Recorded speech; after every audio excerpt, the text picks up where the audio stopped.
Hi, I'm Chris James, and you're watching A Healthy Alternative. Today, we're going to be discussing how to maintain the weight loss you got from watching last week's video effortlessly. We're missing a piece of the puzzle. You start getting healthy and you just become a better person. We need to start focusing more on the individual.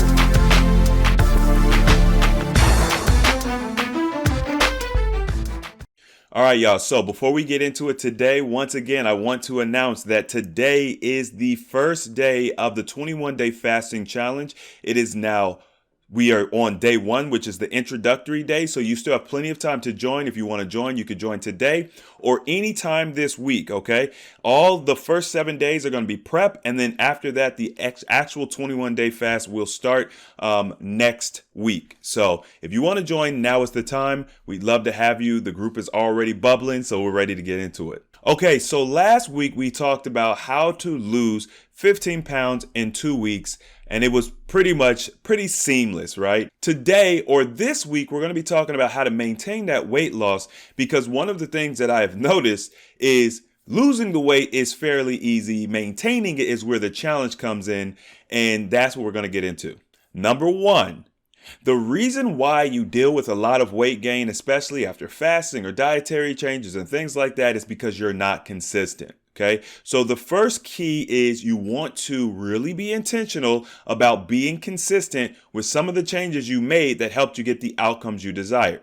Remember, if you were able to lose 15 pounds in 2 weeks using the information from last week's video, imagine how much more weight you could lose or how easy it would be to maintain your weight loss if you adopt some of those practices as daily practices or weekly practices. Now, I personally like to use the 80-20 rule. That means that 80% of the time I'm going to be doing exactly what I'm supposed to be doing, right? I'm going to eat my one raw meal a day. Maybe I'm going to practice OMAD, but when I do eat, I'm usually going to cook at home, and I'm not going to be cooking meat, dairy products, processed foods, or refined sugar. That's what I've decided to do with my diet. And so 80% of the time, that's what you'll see me cooking.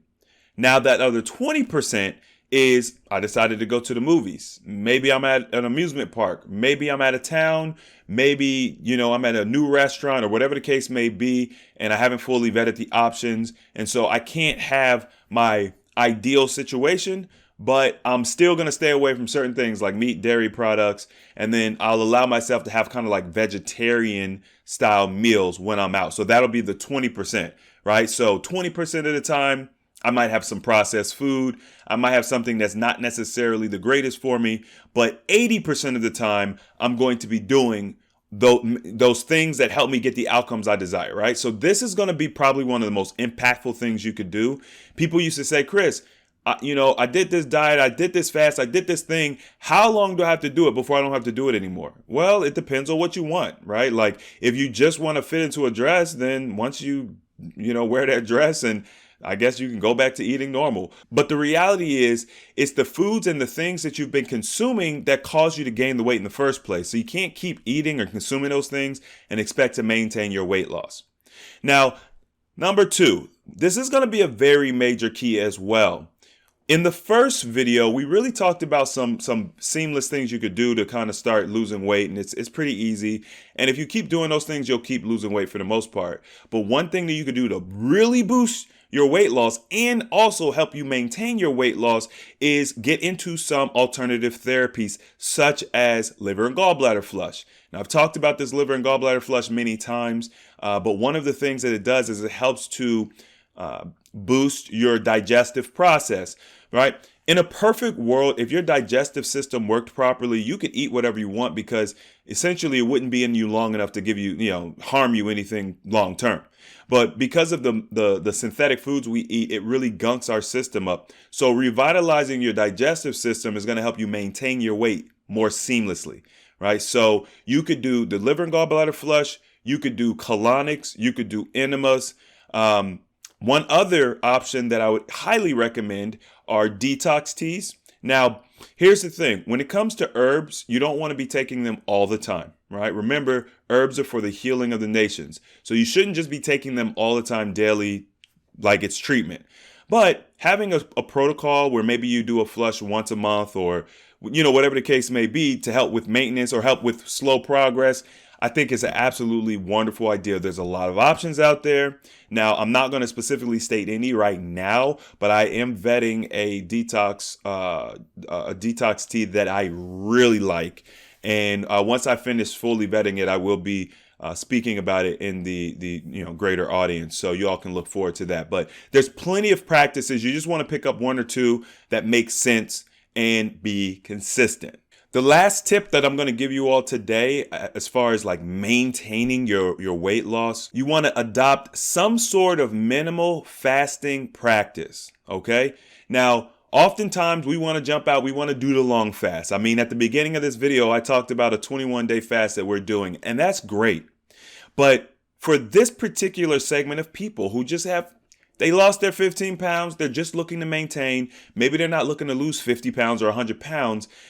What you want to look at is some of the minimal fasting practices. We talked about 1 meal a day, okay? That's a phenomenal practice. And you don't even have to do 1 meal a day every day. You could do 1 meal a day 80% of the time, and then the other 20% of the time, you can go all out and have 2 or 3 meals, right? You could also do alternate day fasting. What that means is you fast on Monday, you don't fast on Tuesday.